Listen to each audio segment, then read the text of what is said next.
யஷ்வினாத்தோட இயக்கத்தில் இந்த ஜனநாயகன் படம் ரிலீஸ்க்கு ரெடியாக இருக்குது. பொங்கலுக்கு இந்த படம் ரிலீஸ் அப்படின்னு சொல்லிட்டாங்க.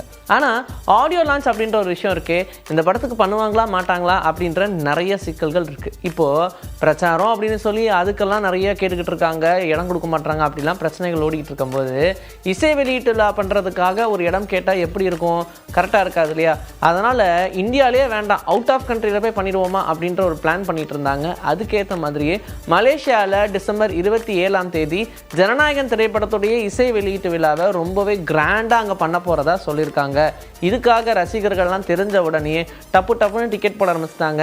ஈவன் மலேசியா ரசிகர்களுமே விஜயோடைய வருகைக்காக காத்திருக்காங்க அப்படின்னு தான் சொல்லணும். எப்படி பார்த்தாலும் இந்த படத்துலேருந்து ரிலீஸ் ஆகக்கூடிய எல்லா பாட்டுமே டெஃபினட்டாக இட்டு தான். ஏன்னா தளபதி கச்சேரி அப்படின்னு ஒரு பாட்டை ரிலீஸ் பண்ணி அந்த பாட்டு இப்போ வரைக்கும் செம வைரலாக போய்கிட்டு இருக்கு.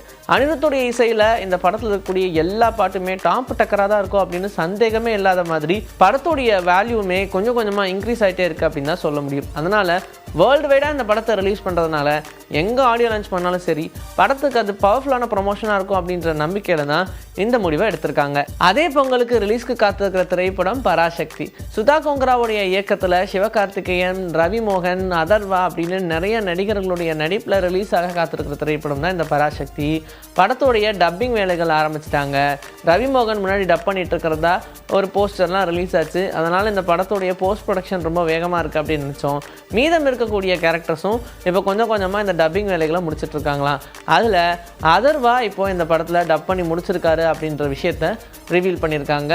கூடவே இந்த படத்துடைய போஸ்ட் ப்ரொடக்ஷன் ஒர்க் நினச்சதை விட ரொம்ப வேகமாக இருக்கிறதுனால டிசம்பருடைய பாதியிலேயே இந்த படத்துடைய ஹோல் ஒர்க்கையுமே முடித்து கம்ப்ளீட் பண்ணி ஃபைனல் ஃபுட்டேஜை ரெடி பண்ணிடுவோம் அப்படின்ற மாதிரியும் சொல்லியிருக்காங்க.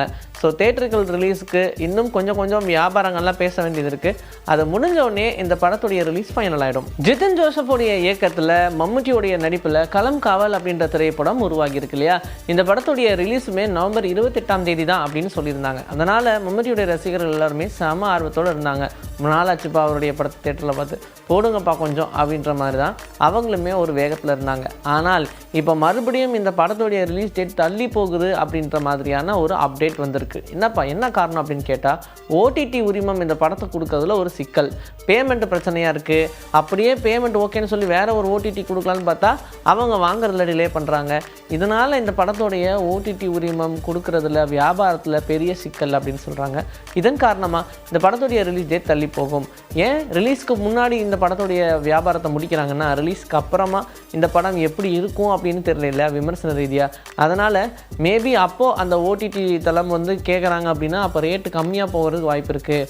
படத்துடைய எந்த கெஸ்ஸும் இல்லாமல் முன்னாடியே கொடுத்துட்டோம்னா நம்ம தப்பிச்சோம் அப்படின்ற ரேஞ்சில் தான் படத்துடைய ரிலீஸ் டேட் வேணாலும் தள்ளி வைக்கிறோம். ஆனால் ஓடிடியோடைய உரிமம் முடிக்காமல் நாங்கள் ரிலீஸே பண்ண மாட்டோம் அப்படின்ற ஒரு வேகத்தில் இருக்காங்க.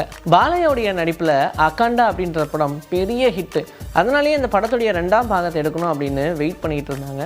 அதுக்கான நேரம் வரட்டும் அப்படின்னு காத்திருந்த இந்த நிலையில் இந்த படத்துடைய ரிலீஸ் டேட் இப்போ வந்துருச்சு. டிசம்பர் 5ஆம் தேதி இந்த படத்தை ரிலீஸ் பண்ணலான்னு பிளான் பண்ணியிருந்தாங்க இல்லையா?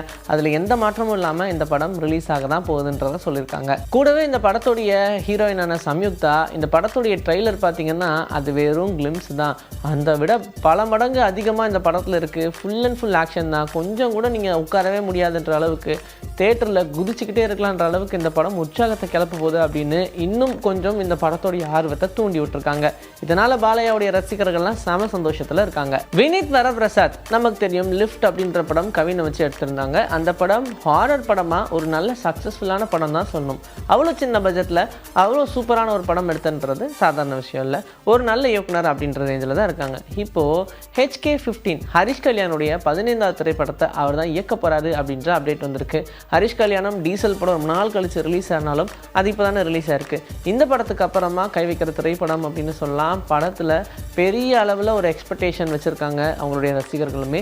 ஹரிஷ் கல்யாணம் அதை பூர்த்தி பண்ணுவார் அப்படின்னு தான் நம்புறாங்க. வெயிட் பண்ணி பார்க்கலாம் இந்த படத்துடைய ஃபர்தர் அப்டேட்ஸ்க்கு. இன்னைக்கு நம்மளுடைய சினிபூத்தில் சினிமா பற்றின பல விஷயங்கள் பார்த்தாச்சு. இதே மாதிரி அடுத்த எபிசோடுக்கு ரெடியாக இருங்க. உங்களை நான் வந்து சந்திக்கிறேன். This is bye from Vijay. Take care.